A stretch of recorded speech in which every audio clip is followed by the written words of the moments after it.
endowed with significant natural resources, including ample fertile land, regular rainfall, and mineral deposits. It is thought that Uganda could feed all of Africa if it were commercially farmed. The economy of Uganda has great potential, and it appeared poised for rapid economic growth and development. Chronic political instability and erratic economic management since self-rule has produced a record of persistent economic decline that has left Uganda among the world's poorest and least developed countries. Their national energy needs have historically been more than domestic energy generation, though large petroleum reserves have been found in the West. After the turmoil of the Armene period, the country began a program of economic recovery in 1981 that received considerable foreign assistance. From mid-1984 onward, overly expansionist fiscal and monetary policies and the renewed outbreak of civil strife led to a setback in economic performance,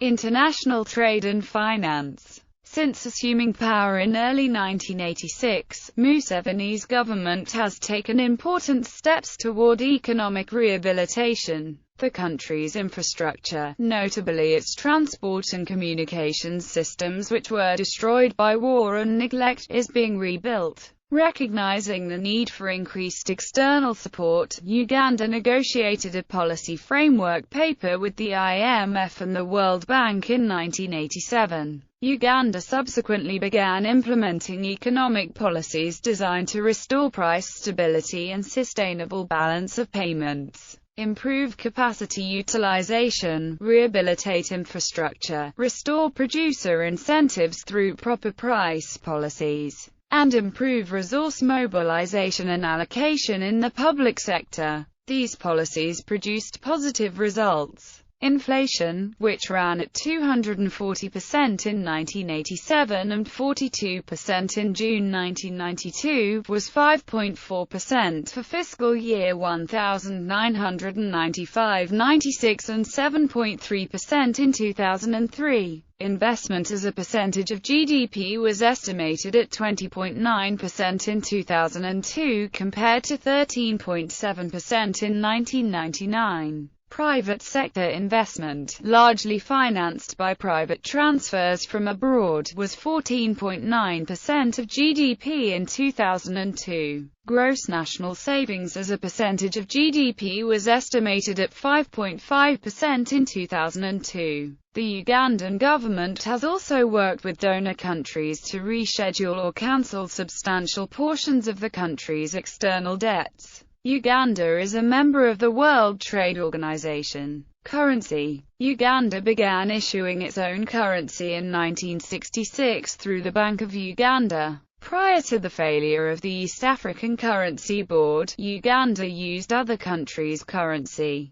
There have been 6 changes of currency since 1966, but the 1987 version has been stable. Upgrades to it have been intended to decrease counterfeiting and make the currency more useful. Agriculture. Agricultural products supply nearly all of Uganda's foreign exchange earnings, with coffee alone accounting for about 27% of the country's exports in 2002. Exports of apparel, hides, skins, vanilla, vegetables, fruits, cut flowers, and fish are growing, and cotton, tea, and tobacco continue to be mainstays. Most industry is related to agriculture. Industry. The industrial sector is being rehabilitated to resume production of building and construction materials, such as cement, reinforcing rods, corrugated roofing sheets, and paint. Domestically produced consumer goods include plastics, soap, cork, beer, and soft drinks. Major cement manufacturers like Tororo Cement Limited caters to the need of building and construction material consumers across East Africa. Transportation. Uganda has about 30,000 kilometers of roads, with approximately 2,800 kilometers paved. Most radiate from Kampala. The country has about 1,350 kilometers of rail lines.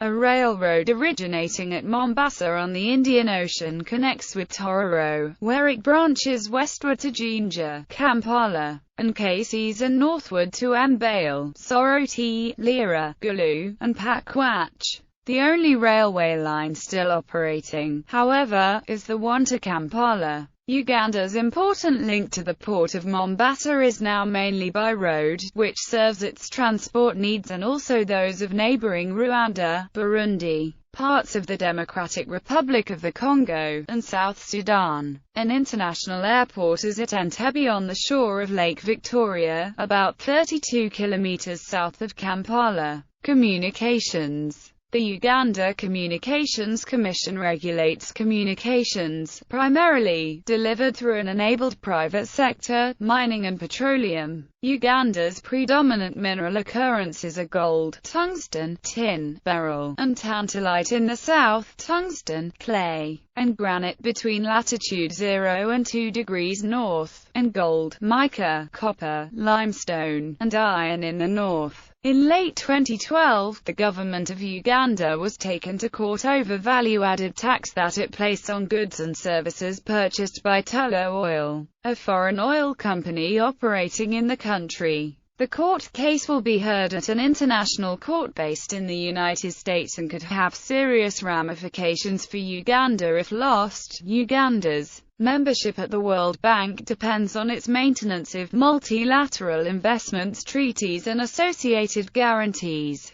There is also a possibility that the country could be sanctioned by the World Bank if found in breach of trade and investment agreements signed bilaterally with the United Kingdom. The Ugandan government insists that Tullow cannot claim taxes on supplies as recoverable costs before oil production starts. Sources from within the government reveal that the main concern at present is the manner in which millions of dollars have been lost in the past decade, money that could allegedly have stayed in Uganda for investment in the public sector. A global financial integrity report recently revealed that illicit money flows from Uganda between 2001 and 2012 totaled $680 million. Tullow Oil is being represented in the court case by Kampala Associated Advocates, whose founder is Eli Kurahanga, the president of Tullow Uganda. A partner at Kampala Associated Advocates, Peter Kibatsi, was also Uganda's Solicitor General between 1990 and 2002, and he has denied claims that he negotiated contracts with foreign oil firms during his time in this role. In June 2015, the Ugandan government in Tullow Oil settled a long-standing dispute regarding the amount of certain capital gains taxes that the company owed to the government.